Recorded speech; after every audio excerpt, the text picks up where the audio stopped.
Uno a veces se cansa de hablar de economía, de política, del desempleo, de los temas cotidianos. Y toda ciudad y toda sociedad tiene submundos, espacios donde la vida es más rica, donde existen individuos comprometidos con cosas más importantes.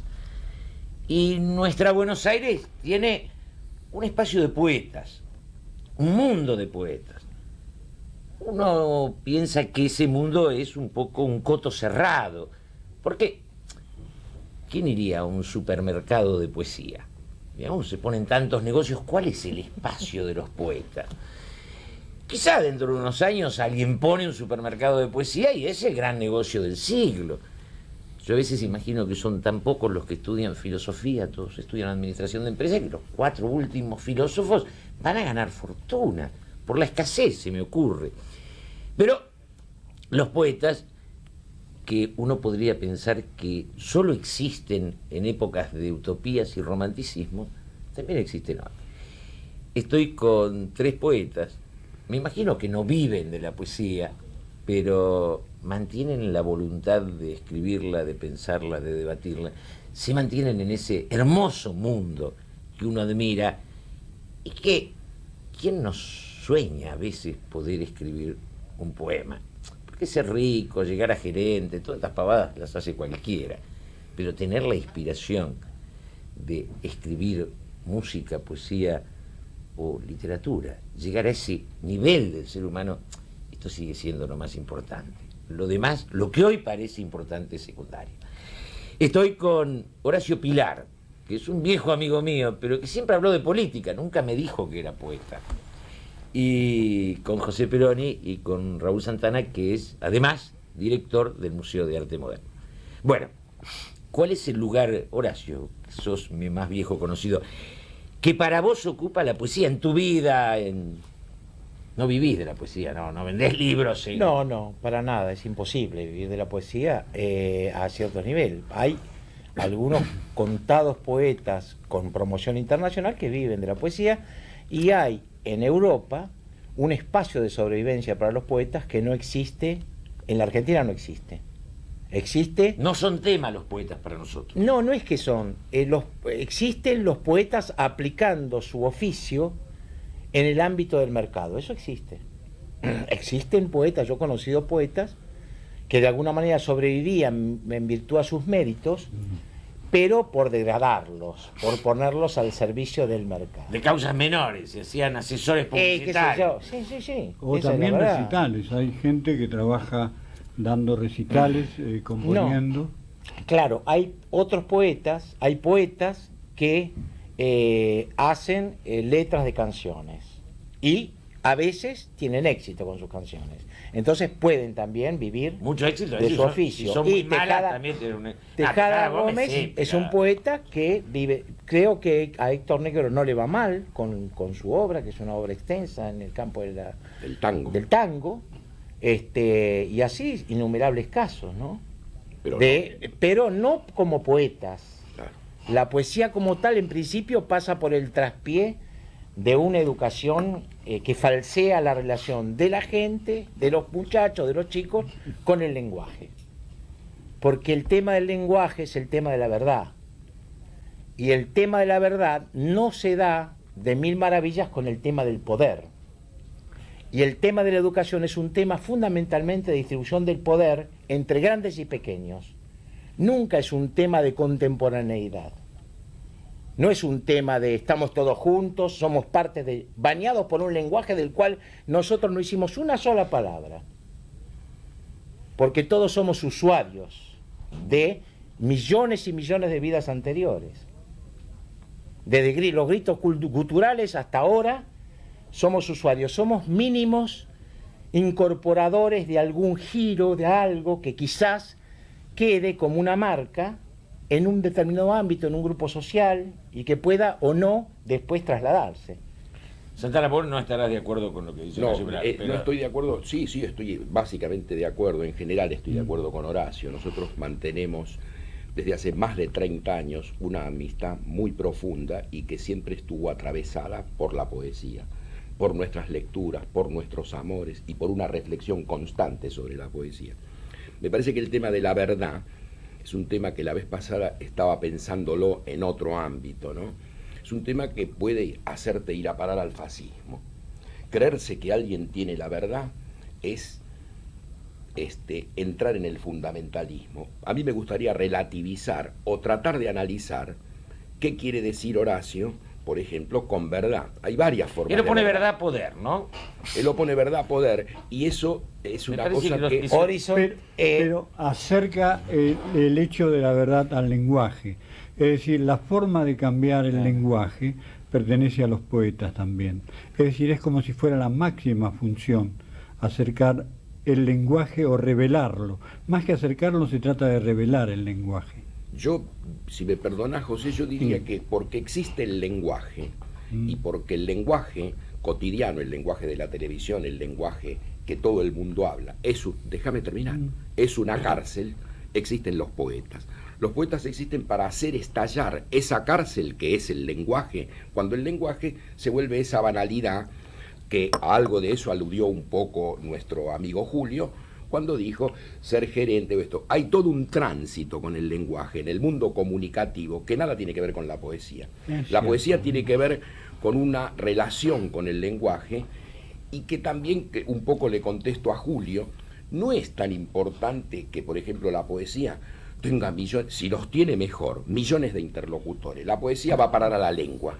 Y todo el pueblo se encuentra con la lengua de manera secreta, aún con sus grandes poetas, porque la existencia de César Vallejo hace que hoy alguien pueda decir de otro modo, te amo, o algún Yo otro iba a la giro, vigencia de la poesía en la coyuntura histórica, que creo que es un espacio muy pequeño. Para decirlo de otro modo, quizá el habla sería el renglón o la sustancia que modifica las relaciones entre los hombres. Ahí también se puede determinar cuál es la retórica. En esas lenguas que vos llamás que pueden ser lenguas muertas, lenguas del comercio o de la justicia en algún momento, pueden ser retóricas esas figuras, es decir, no pertenecen al lenguaje de la poesía, entendiendo que la poesía puede modificar el habla y a su vez puede tener que ver con la verdad y acercarse al poder quizá también. Porque si no, ¿cómo se maneja el poder? La verdad es un problema de la lógica. O si no es un problema griego, es la aletheia de la que nos habla Heidegger, cuando habla de verdad como desocultación. Creo que lo que él hablaba era la autenticidad. No, hablo de lo que es la palabra cuando está pesando sobre la tierra como el que la usa. Por ejemplo, a mí me tocó vivir en un pueblo de pescadores, que había llegado la moneda 20 años antes de que yo estuve. Cada propuesta era absolutamente verdadera entre las personas. Decían a las 5, encima de aquel... Y era a las 5 encima... Y era así. Solo la muerte impedía que la palabra no se cumpliera. Y estamos en un momento de enorme inflación lingüística junto con una gran dureza monetaria. ¿Vos querés decir que la función sería, la palabra cuando funciona sería un acto? Sí. Yo quería un poco... Esa es lo que apuntaba yo. Horacio, lo que yo quería decir un poco es esto. Hay muchos poetas que vos y yo hemos leído, que vos también, José, todos hemos leído muchos poetas, que de pronto no entramos en su poesía. Su lenguaje, como decía Wittgenstein, no estamos en ese juego de lenguaje. Nosotros tenemos otro juego de lenguaje. Yo creo que cada poeta tiene su propio juego de lenguaje. Encuentra, claro. Digamos, un poeta es alguien que intenta, por ejemplo, nosotros escribimos en lengua castellana. Lo que nosotros queremos hacer es un idiolecto dentro de la lengua castellana. Claro. Encontrar esa región. Y lo que creo que es muy lindo, lo que siempre me sigue apasionando de los poetas y de la poesía, es que no saben qué quieren. Ese no saber qué quieren es una forma de errar de un lado a otro. Mira, recuerdo esos versos de César Vallejo. Mira qué belleza, cómo se ve que algo se suelta de la lengua y va a parar a un lugar donde, como diría Shakespeare, todo es sonido y furia. Acordate de esos versos que dice: me esperará tu arco de asombro, las tonsuradas columnas de tus ansias que se acaban la vida, me esperará el patio, el corredor de abajo con sus tondos y repulgos de fiesta. Mirá cómo se enrarece la lengua. Me esperará mi sillón ayo, aquel buen quijarudo trasto de dinástico cuero que para nomás rezongando a las riendas tataranietas de Correa a Correhuela. Ya se hundió en una región donde el idiolecto todavía no es lenguaje, donde está como enunciando una emocionalidad que no se puede volver lenguaje. Esta experiencia, incluso en un poeta como Baudelaire, hay un retorno a una cosa arcaica, como un querer salir de la lengua y moverse. Si yo recordara tus poemas de memoria, ojalá pudiera recordarlos, pero recuerdo sí una estructura tuya. Por ejemplo, tu manera de escribir poemas hace, por ejemplo, vos no usás mayúsculas ni usás signos de puntuación. Dejás todo librado, ¿eh? Y en ese librado, los cortes que vos producís en cada verso son de una manera arbitrarios o tienen un ritmo interno tuyo. Son una estructura. Bueno, eso también es algo que se opone de antemano y que me hace prestarle atención. Es un estilo que no solo vos, otros poetas, incluso tus compañeros del grupo Sunda cuando hacían, lo usaban. Y me parece que es, en cambio, por ejemplo, para mí, la utilización de puntos, el signo del lenguaje es una cosa extraordinaria, las mayúsculas. Nunca podría escribir de ese modo, ¿entendés?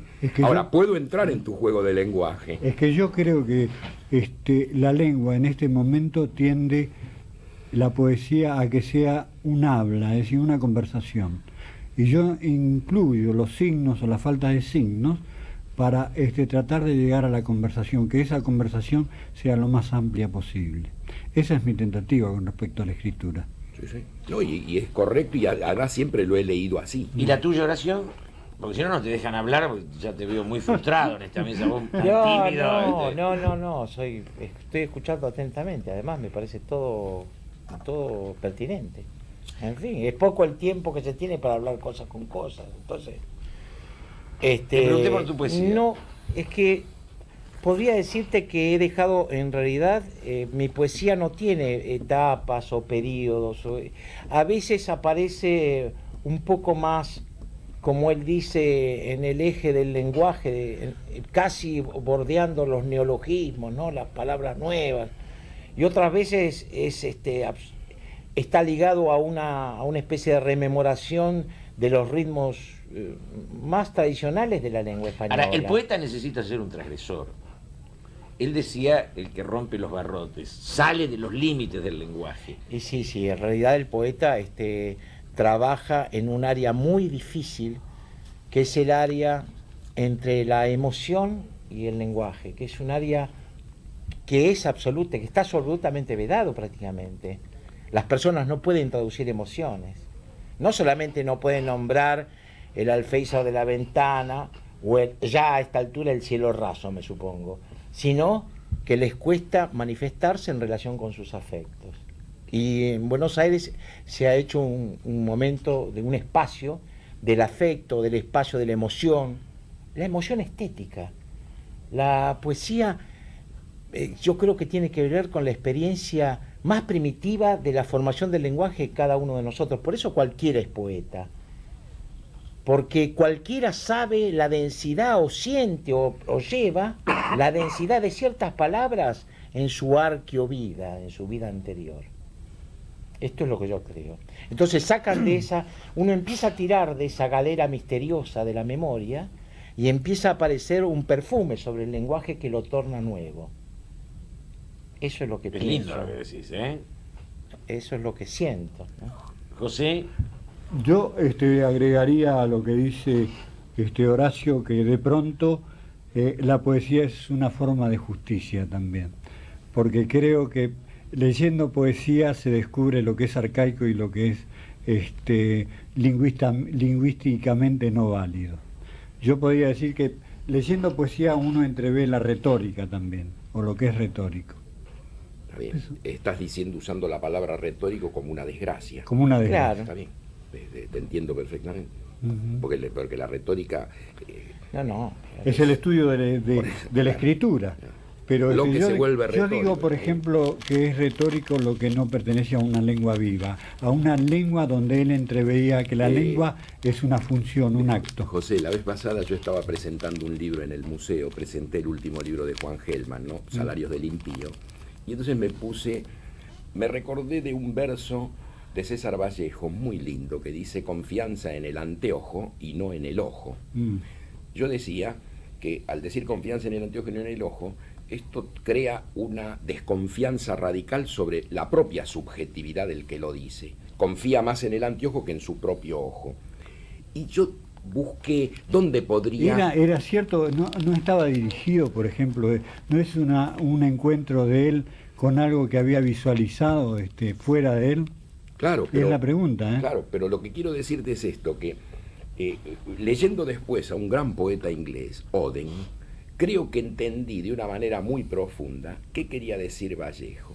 En un poema sobre la muerte del gran poeta irlandés William Butler Yeats, gran poeta, todos lo admiramos, ¿no?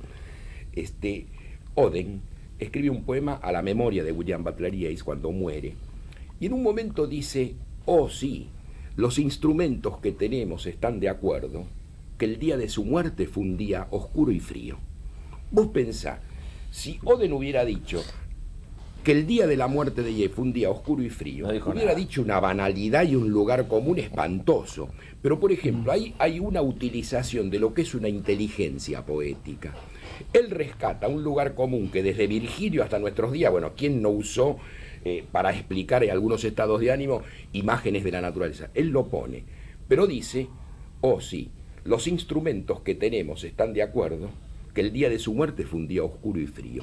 Y entonces me acordé de César Vallejo. Esto quiere decir confianza en el anteojo y no en el ojo. No soy yo quien está haciendo esta afirmación, sino que son los instrumentos, es el anteojo, ¿se entiende? Bueno, se entiende y perfectamente. Y es buena, es verdad. Es lindo, ¿no?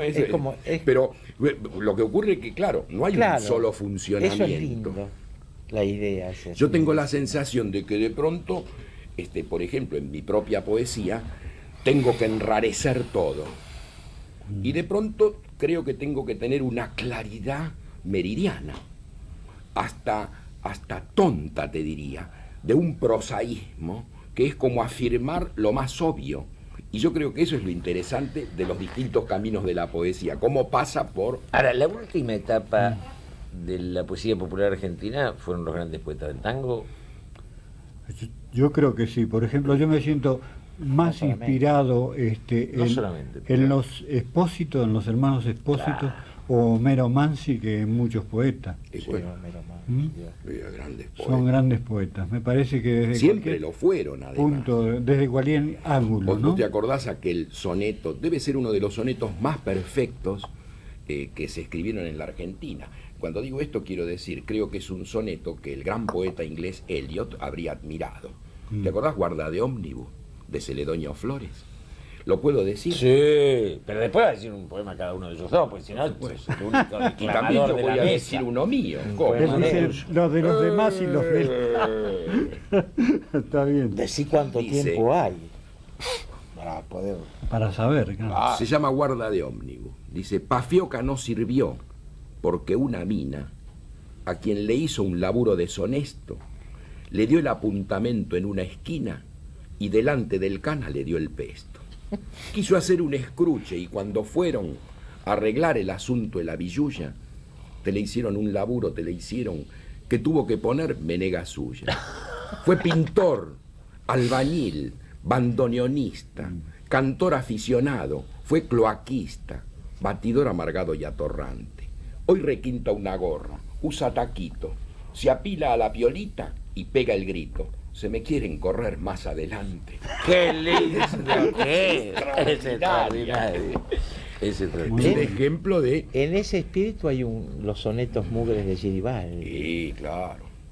Giribaldi también es otra joya, pero lo que vos decís es interesante porque precisamente fue, diría yo, sin querer tomar nada para mí, pero nosotros luchamos mucho para que esa división que había a comienzos de la década del 60 en lo que es poesía popular y poesía culta quedara zanjada. Por supuesto que Borges ya estaba advertido antes que nosotros, ¿no? ¿Advertido en qué sentido? Y ya sabía que de las grandes cosas de la poesía argentina pasaban por la poesía popular y no por la poesía culta. Sí, pero en el fondo, cuando él decía que no sabía quién era Discépolo, planteaba esta fractura a fondo, ¿no? Y claro, no, pero ya en el lenguaje. Sí, pero de esa los es una argentinos, asunción sí, diferente. No sé Era si parte de una adecuación al poder que él siempre fue muy cuidadoso. De verdad. Muy cuidadoso. De cualquier A modo, ver, lo que... vos, José, ¿qué decís? No, yo lo que quería decir de Borges que, por ejemplo, la imagen que tenemos es que no conocía a los poetas populares o los poetas del tango, para hablar de alguna manera de esa poesía. Pero, por ejemplo, alguna vez citó a Homero Mansi. Alguna vez citó a Homero Mansi. Su pelea con Martín Fierro diciendo que solamente era un copista de Lussich. Eran peleas duras. O sea, esta fractura existía. Si querés la negamos, pero existía. No, yo no quiero ni... Iba negar, ni mucho más afirmar allá nada. de lo político. Yo creo que bromeaba, no sé si es justo que bromeara, pero creo que bromeaba con esas cosas. No importa Sí, que él... Pero igual eran mundos fracturados. Pero Julio, lo que yo sí. quiero decir es... La broma se daba sobre una Lo que yo realidad. quiero decir es esto. Probablemente, ¿no?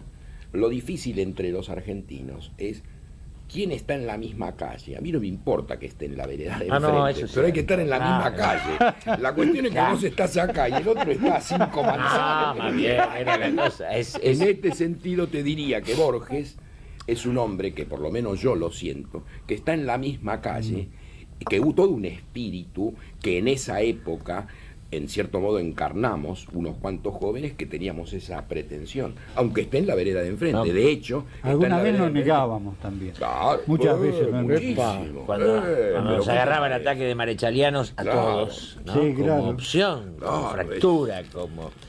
Pero volvamos al tema del tango, porque yo creo que los poetas del tango lograban que su poesía llegara a la totalidad de la sociedad, una vigencia y una permanencia que otros poetas no tuvieron.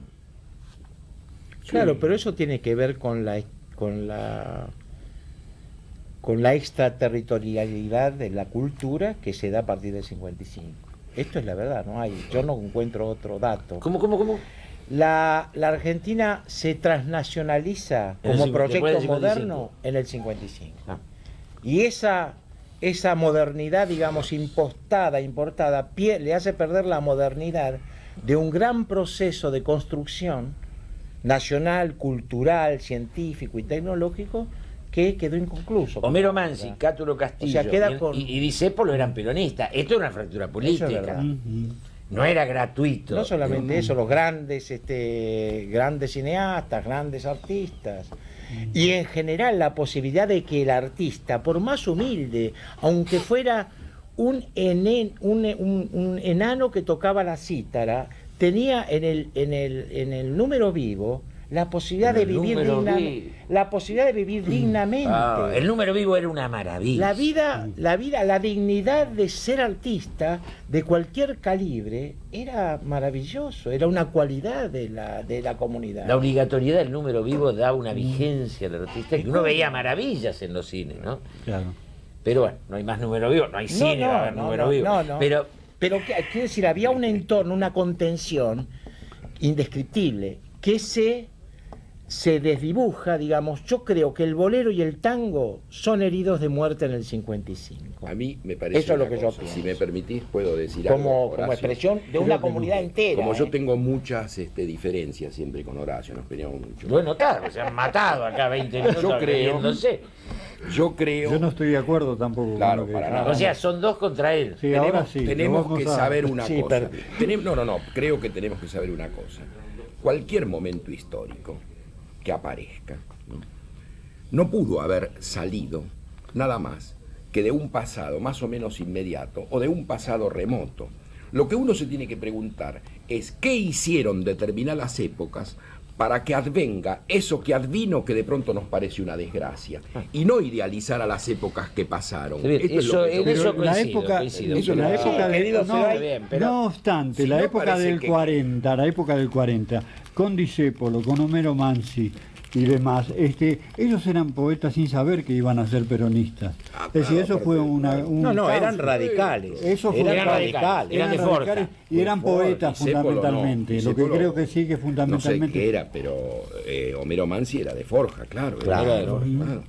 Y a vos te decías que te gustaba Espósito. Sí, Espósito me parece un gran poeta. Es decir, Sí. creo que sigue viviendo Virgilio y a veces lo escucho, lo veo por Tristezas de la calle Corriente. Eso es una maravilla. Sí. Creo que todo lo que ha hecho Virgilio y Homero Espósito son de una belleza increíble. Yo pensaría que está dentro de lo mejor de la poesía. Para llamarse Virgilio y Homero era porque el padre era anarquista. No tenían otro remedio que ser poetas. Pero además porque el viejo era anarquista, porque se negaba a ponerle nombre de santo. Eran los viejos tan anarquistas que decían santo no. Sí, hay ¿Es verdad? pero increíble, siempre que aparecen esos nombres, obviamente los viejos eran anarquistas. Los viejos eran anarcos y fanáticos, ¿no? Total, Con sí. la pelea con Hasta la iglesia. Libertad Lamarck. Y claro. La libertad la mar, claro. Era, Increíble. Bueno, ¿y a vos qué autor de tango te gustaba?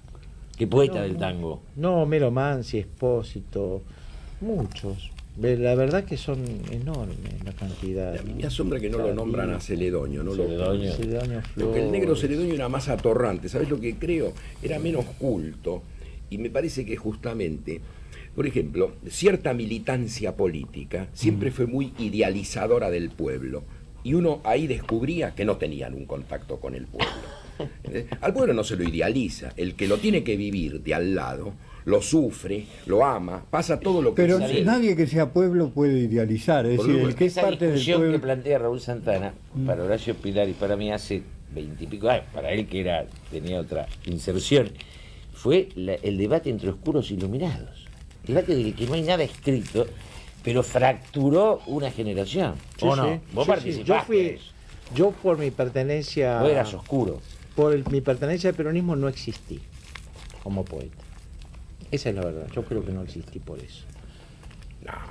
Sí. Yo puedo marcar eso como una... No, es verdad. Horacio, Es verdad. Y si no hubiera habido una exclusión tan grande. No pero soy... vos no- también te autoexcluiste, nunca no le prestaste demasiada atención a lo propio que hacías. Además siempre tuvimos nuestros interlocutores, realmente, Horacio, finalmente. Hubo una exclusión. Yo cuando... Si vos no hubieras saqué sido el peronista, primero- tú- cuando la yo saqué gente- el primer la gente libro, no te que es... conoce porque No, espera, uno tiene yo que... saco el primer libro, me invitan en Filosofía y Letras a dar una charla. Sí. Digo un poema a Bolivia, me acuerdo en esa época había salido en el Times que por qué existía Bolivia, que en realidad se lo podían repartir entre Argentina, Perú y Chile, y hubiera sido mucho más feliz para toda su población. Entonces en Bolivia hacen una tremenda manifestación y mueren seis personas baleadas. Yo escribo un poema sobre Bolivia y cuento esta historia y me miran todos los profesores con cierto, no con ningún éxtasis. Y desde ese momento, nunca más me invitaron a ninguna parte. Porque Pero era- eso es verdad. Bueno, pero Era la época en que pero ser eso universitario- Que se te invite, vos sos una persona altamente peligrosa como para ser invitado a alguna parte. También yo que soy tu amigo del alma, muchas veces lo pensaría dos Y veces. es lógico, por eso Vos no podés es- por llegar eso, a poner Julio, las yo le cosas en agradezco situaciones tanto. de peligrosidad. Él es peligroso. Y es peligroso. Yo creo que lo que él dice tiene una parte de verdad, porque en la época en que él era peronista, y yo en esto rescato a Horacio Pilar, en la universidad eran 10. Eran 10. O sea, se podía ser Escúchame. marxista, socialista, Mira, hay un ejemplo, trotskista, hay un ejemplo. conservador, no se podía ser peronista. Todos los pibes que escribían poesía de la época, en Filosofía y Letras, cuando fui preso, suponete, por peronista además, le pusieron preso por poeta. Todos los poetas pagaron un afiche para decir que yo estaba preso por poeta. Claro, porque por poeta pasaba, por A lo peronista mejor- a lo mejor sí. era una Era vergüenza. una vergüenza, porque era la época de Elía. El poeta, Esa es la verdad. el afiche decía Es una libertad broma. al, Al poeta poeta Horacio Horacio Pilar. Pilar. Pero lo que Año es de prisión, importante... año de prisión. En el 65, o en el 63. No. Porque en el 63 también estuve, pero no me acuerdo si fue en el 63 vos o en el estuviste 65. 65 o 65. Y antes... No, 64 fue. Ah, el 64. Porque justo en ese momento había ganado el premio del Fondo Nacional de las Artes y salió este libro. Sí. Este libro lo le habían dado el premio del Fondo Nacional de las Artes, pero la encuadernación... Compartido, premio compartido. No, es decir, no alcanzaban los mangos. Este libro lo terminamos de encuadernar juntos en la imprenta de Pancho Cerante, sí, que era un primo mío. Y los grabados los hizo un tío mío. Los hizo un tío tuyo. Aurelio ¿Con quién compartiste Pilar. el premio? Con María Elena Walsh y con Alejandra Pizarnik. Bien. ¿Te sentís? Sí, la verdad que sí. Me parece correcto, además. Yo tengo que decir que no he compartido el premio con nadie, porque nunca he tenido un premio. Yo tampoco. ¿Vos tampoco? Y no, para eso, viste, hay que hacer. No, además hay que anotarse, hay que... Se ve que Horacio hizo la tarea, viste. La tarea No, la verdad que el más quejoso es el individuo más burócrata de esta mesa. ¿Sabés por qué lo mandé al premio? Porque Federico Gorbea, que es un poeta de nuestra generación, vino a verme especialmente. Dijo: Horacio, no puedes tener tantos poemas, siempre esa valija llena de papel y todo. ¿Por qué no pones todo en orden y te presentás en el Fondo Nacional de las Artes? Gorbea me convenció, y entonces le di al que eligiera los poemas, y esos poemas que eligió Gorbea fueron los que mandé. Ahora que pienso publicar 3 libros en un solo volumen, van poemas que no fueron elegidos por Gorbea para esa selección. Ningún premio. Ningún premio, no, pero yo tendría... ¿Pero te presentás a los concursos? No, bueno, ¿cómo querés? De ninguna forma, no tengo ninguna posibilidad. Ahora, yo quería decir que juntos hemos sacado la revista Juego Rabioso, sí, hemos sacado las ediciones Mano, donde hemos publicado cuando yo ni libros. circulaba todavía, Claro. ustedes me Y llevan tenemos que decir que somos Vos sos más joven que ellos dos. Sí, claro. Un Gente del poco, 60. mirá en la cara. somos gente del 60. Y entonces, Y como tal, en esa época se publicaba un libro por día, más o menos, de poemas. ¿Vos te acordás? Había una gran o actividad. 2 libros de poemas por día se publicaban. Hicimos incluso la Federación de Editores y de Revistas Independientes, Fadrigli, con Sí. una cantidad de poetas. Íbamos a leer además incluso a sindicatos, ¿te acuerdas? Sí. Yo me acuerdo una vez en un sindicato de la carne, Albertito Spumber leyó un poema, ¿no? Que dice: no, yo lo escucho al muchacho, al rubiecito, dice, y habla de una mesa, de un perro, pero la verdad que yo no sé qué tiene que ver. Las masas no nos recibían, Julio. hace unos días estuvo conmigo Carpani, que logró desde la plástica una relación con el movimiento obrero, Y bueno, que marcó una etapa, porque los Sí, afiches sí, de Carpani eran... ¿Qué te parece? Del grupo Espartaco. El grupo Él Espartaco. fue uno de los mentores de ese grupo.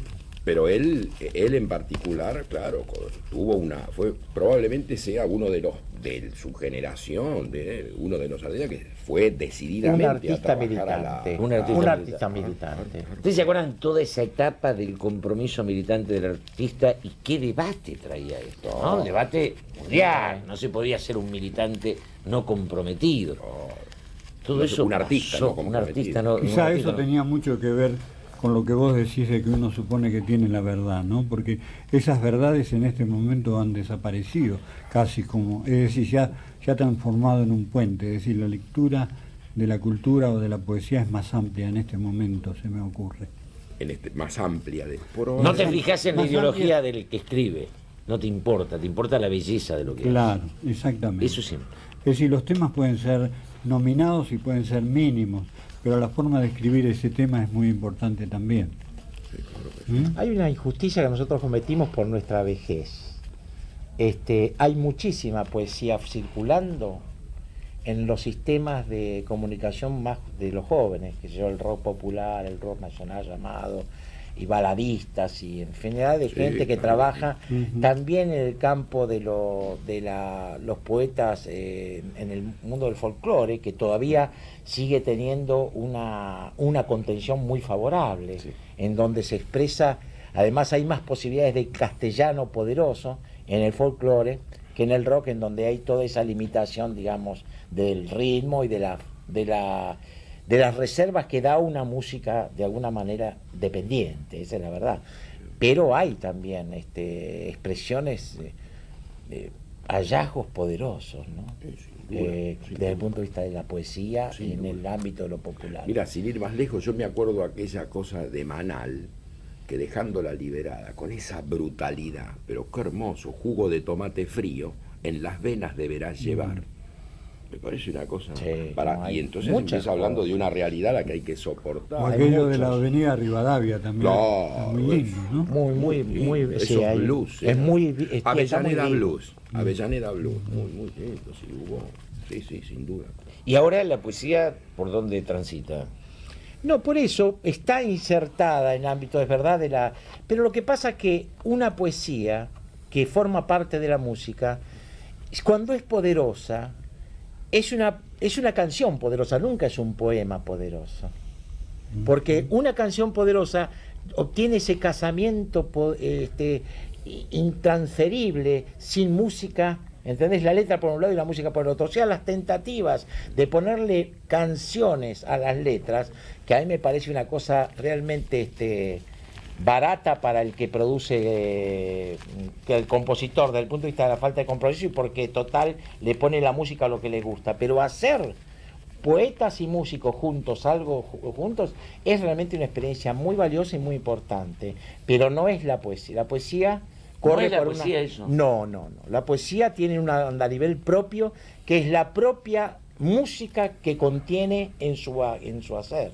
Para mí la poesía es una poesía que está cargada de voz alta, de voz dicha, de voz. Y de silencio también. No, pero en el sentido de voz, no hay una.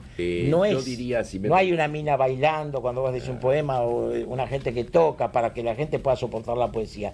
Entonces que no entre al mundo de la poesía. La poesía exige mucho silencio, mucha concentración y bastante estado de necesidad, porque si no es necesario, ¿no? Si no se necesita leer poesía, mejor no leerla. Iban a leer cada uno un poema. Sí. Empieza José. Yo puedo empezar, ¿cómo no? Este poema se llama Las Puertas y es de un libro que también se llama Las Puertas. Corredizas, de arrastre o aéreas, de media vuelta, giratorias a guillotina, semiventanas, transparentes o que detienen toda luz, sólidas, firmes, seguras, amigas en su chirriar, bajas de cuidar la cabeza, mal pintadas, tosudas, de rozar el marco, irreparables, arqueadas, partiendo el viento, dan al mar, dan a la luz, dan a un mismo día ya vivido, dan a la oscuridad húmeda del sótano, dedos de moho, marcadas, encaladas, terciadas, olores de cocina en días pobres, a veces todos los ruidos del amor pasan a su través.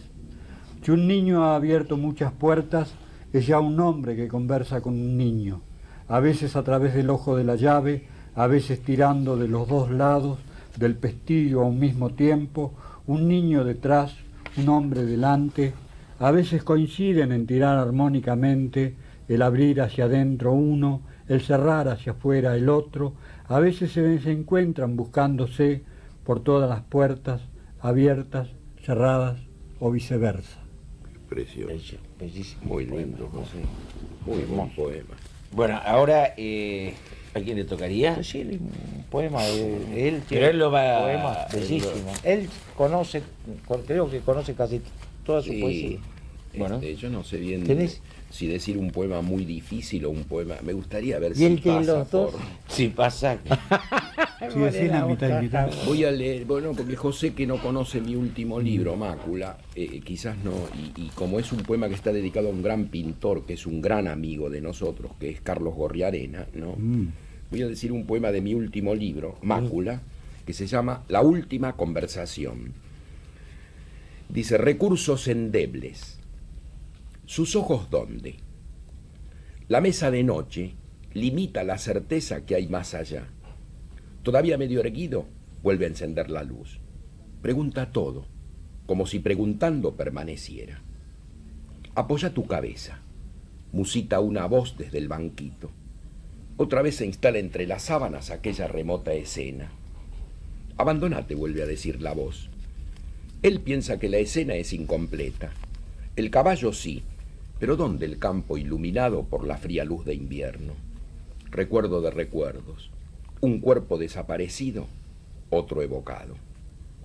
Si volves a tus pensamientos, agárrate fuerte a los barrotes, vuelve a decir la voz.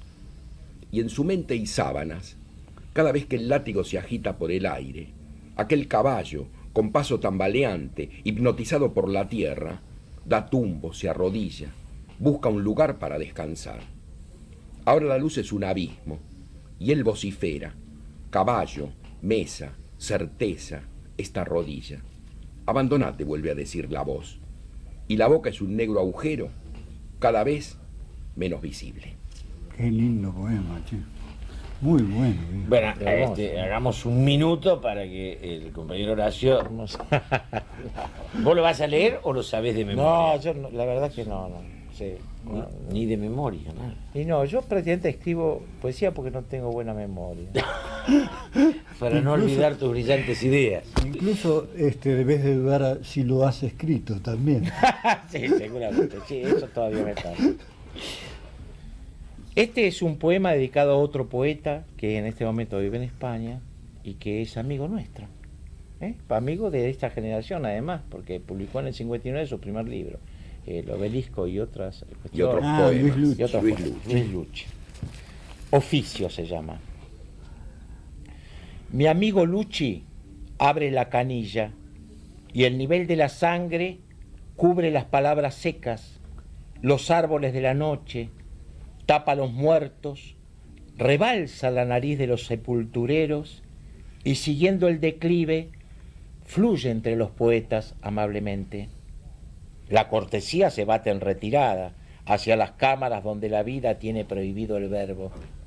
La sangre de mi amigo Lucci sale a chorros de su alma hasta que las piedras de la vieja poesía flotan en el rubí admirable, aligeradas de su oficio solemne. En los remolinos producen un ruido semejante al choque de una mariposa con un radiador o al tirón del sedal cargado por un zapato. Dicen que los corazones alegres sufren al ver ese torrente y se ha visto a los temerosos gritar con los labios resecos: ponele un cuerito, Lucci, que vamos a terminar ahogados. Ay, lo corregiste todo ese poema, ¿no? No toqué nada. No te da ¿Cómo no te da? Es una... Vos lo sabías de memoria y era otro. Es otro poema. Además, lo cambió. ¿Por qué no lo habré dicho yo? Porque favor, te gustaba a vos el anterior. Está loco se vuelve loco. No, se lo has corregido, él tiene memoria. No importa, no tiene importancia. Pues no debe ser que vos escribiste otro poema, por ejemplo, con el poema de Lucci. Bueno, alter ego. No se peleen más. Bueno, me parece que esta es afectuosa. Pero últimamente mis amigos, ¿no? Tenemos otro gran amigo en España, que se ve que los años de España y el hecho de que es traductor en España, y en España te obligan a traducir de una determinada manera. Yo me pasé un mes discutiendo una traducción que hizo de Apollinaire, me refiero a Federico Gordero, un gran poeta, ¿no? Y se ve que, claro, el no estar acá con la lengua nuestra, ¿no? El castellano peculiar de acá, lo hizo y tiene algunas dudas, y se puso a corregir también para la antología de Poder a Poder, una antología que sacó hace unos años, que la presentamos con Enrique Molina en la Galería Ruth Ben-Sacar, y cuando yo los leí, dije, no, Federico, porque había hecho correcciones de un modo, palabritas, cositas, que a mí me parecía mejor en otro momento, y lo mismo me pareció ahora con el poema de Horacio. Digan algo de Enrique Molina. Yo diría que es un gran poeta, aparte nos ha influenciado a todos, y fue el primero en decir que estaba vivo, ¿no? Junto con Edgar también, Edgar Baile, que eran otros grandes poetas. Molina, yo no sé si dicen que es surrealista, yo no sé si es surrealista. Es decir, cada vez que yo lo escucho hablar le encuentro lo que vos decís, los puntos y las comas, con una prolijidad impresionante. En los poemas de él también, es decir, yo no sé si el inconsciente de él tenía puntos y comas, por ejemplo, pero era un gran poeta, era un poeta que no era, es. era en relación a lo que está en esa publicado. época, hablando de esa Yo época. me acuerdo de él del momento del 60. Es decir, por ejemplo, Camila Goldman lo tengo, pero no lo he leído. Me dicen que es un gran libro también. Sí, es un hermoso libro. Es un libro poderoso.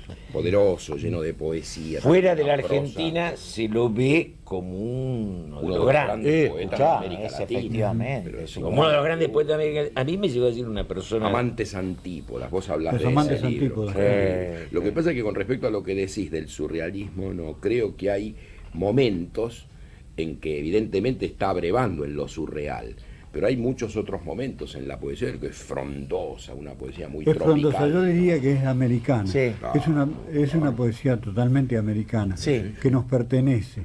Yo ¿Qué agregando poca algo... importancia le dan los medios a un poeta de esa No, dimensión? pero Enrique tuvo, por suerte, y muy bien merecido, ¿no? Tiene su su fama lugar. y su lugar. Tiene ¿no? su Tiene su lugar, es pero Hay otros grandes. La vez pasada yo estaba pensando, ese gran poeta entrerriano, tan olvidado. Juan L. Ortiz.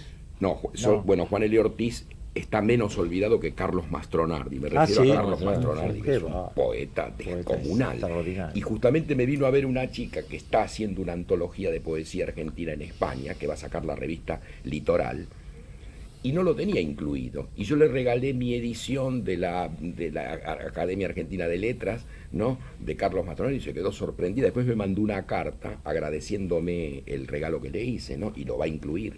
Pero y hay muchos así, de pronto, que uno se pone a pensar y aparecen Pero poetas. Claro. no sé si tiene la dimensión, por ejemplo, Mastronardi es un gran poeta, pero cuando yo decía que uno cuando lee a Molina parece que leerá a toda América, es decir, a la América donde nosotros somos uno de las partes de América, ¿no?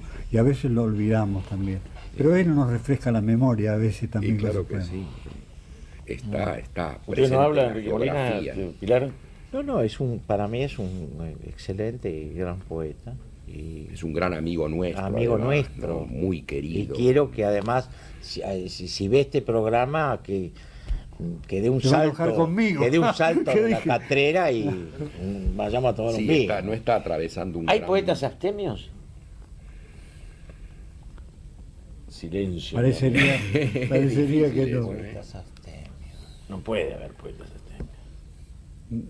Poetas que tomen leche, por ejemplo. Basta, Pilar, ya no encontraste ninguno, ya está como... No me acuerdo. Me gusta unos versos de Hölderlin, ¿no? Que los cita constantemente Heidegger, ¿no? Donde se pregunta Hölderlin, ¿y para qué poetas en tiempos de indigencia? Si eran, dicen, no, estos son los tiempos de indigencia. ¿Y para qué poetas en tiempos de indigencia? Se pregunta Hölderlin. Entonces después dice algo así como, si eran los últimos que erraban por la tierra con el vino, ¿no?, buscando los rastros de lo sagrado. Qué lindo, ¿no? Los últimos que erraban en la noche de la tierra buscando los rastros de lo sagrado. Si habláramos de otro poeta grande en Argentina de hoy que no fuera Enrique Molina, ¿quién les viene a la cabeza? A mí me viene Edgar Baile. Casualmente se está haciendo Un homenaje a un Edgar homenaje, Baile, que es lindo sí, recordarlo Edgar acá, Baile, en es la verdad. librería Bookstore todos los martes, y creo que queda todavía un martes más o 2 martes más. Están haciéndole un homenaje a Edgar Un Baile. homenaje, una especie de evento Y poético. vivo otro poeta que también creo que es como para recordar, ¿no?, ese gran poeta correntino que es Francisco Madariaga, Coco, ¿no? También, Es un sí. gran poeta. Y Luis Lucci, que está fuera Luis del Lucci, país que también. vive en No, Barcelona. hay hace muchos años. poetas pero escúchame, de esa cualidad hay Luis muchos Lucci, poetas. que unió esa cosa también popular que siempre fue para nosotros en particular, ese poema que Horacio le dedicó. También en mi primer libro, Diario de Metáforas, hay un poema dedicado a Lucci para su cumpleaños. Te voy a decir un poema. Dice, como soy un ciudadano de estos tiempos, no voy para mi casa en un caballo. El Banco de la Nación no confía en mis promesas, y mis conocimientos sobre travesuras comerciales no asombran a nadie. Si me pusieran una mano en la espalda y me preguntaran de improviso, diría sin ponerme colorado, soy poeta. Entonces a colocarse en la cola, con el albañil, con el matasellos de las sucursales, con el mozo de café, con la suave damita que ni de reojo me mira, con el vigilante que sí me mira de reojo, con el carpintero que no oculta su olor a gomalaca, con el guarda que cobra el boleto de la distancia. Todo recorrido termina, empujo y bajo. Podrán imaginar de mí mucho pasado. Nunca olvido sus caras. He leído por qué enferman mis vecinos, por qué la frente limpia sus sonrisas. Entro a mi casa.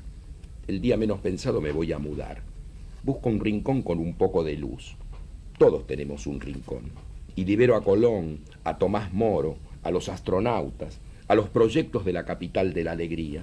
Después en la comida, sin comer no se puede vivir, aclaro mi garganta y digo, no trajo la paloma un aletear, no vino un telegrama con saludos, no hubo un llamado con cantos que incluyan mi nombre, nadie golpeó la puerta y dejó un regalo para mí, porque espero una visita decisiva, hoy o mañana, algún día será. ¿De quién es eso? De Luis Lucci, este poeta a quien Horacio homenajeó con su poema. Yo creo que habría, no sé si Lucci de alguna manera puede enterarse de esta reunión, pero creo que habría que mandar un saludo a Luis, de alguna manera. Se ve que es un amigo que comparten. No, mucho, era muy simpático. Además nos hemos arruinado el hígado. Sí, para acompañarlo, para evitar que se lo tomara todo. Por compasión nos hicimos borrachos. ¿La calidad del vino tiene que ver con el nivel de la poesía que Sin inspira? duda, sin duda. No, sin duda. no Si se creo, escribe a para la nada. mañana, yo creo que sí. Para nada. Yo creo que pues, el vino más horroroso o el vino más delicado no pasa nunca pasa a la lengua, no tiene nada que ver.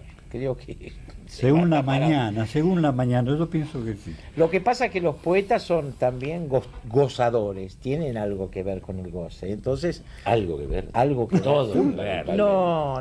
Lo Si que, no no lo se escribiría. lo que no se le permite. Este es un mundo donde a todo el mundo lo convencieron tu deseo suprimido, no le interesa a nadie tu deseo. El arte es de gente que está conectada con su deseo y que sabe de eso del goce. Por eso es muy difícil conseguir sponsors para cosas Claro. serias. Es muy difícil conseguir. Y además me parece que el poeta y el artista producen cierta envidia en el poder económico, porque No, es un libre que cuestiona mi... Pero, No te Julio, olvides, Julio. no te La olvides que vida de todo los poder de otros, concentración genera algo bueno. Detrás de un buen vino siempre hay un hombre con mucha concentración que lo hace. Detrás de cualquier cosa bien hecha, sea una poesía, Es sea verdad. arreglar una canilla, está la fuerza de la concentración. Eso es lo que nosotros, yo reconozco yo como un diría valor una terrible. verdad matemática, además. En un poema hay una cosa interna que es matemática. Ahora, yo preferiría tomar el vino y no arreglar el cuerito de la carita. Bueno, se nos acabó el tiempo de este diálogo con Raúl Santana, poeta y director del Museo de Arte Moderno, con mi viejo amigo Horacio Pilar y con José, los tres deambulando un poco sobre esto de la poesía. Un espacio pequeño hoy, pero en el fondo el espacio donde uno encuentra la gente con mayor riqueza, con mayor compromiso, con mayor humor y también dolor. Uno de los espacios más humanos que le quedan a nuestra sociedad, casi clandestino, pero no por eso sin vigencia, con mucha energía, con mucha fuerza. Buenos Aires, la Argentina, tiene una gran cantidad de poetas. Gracias.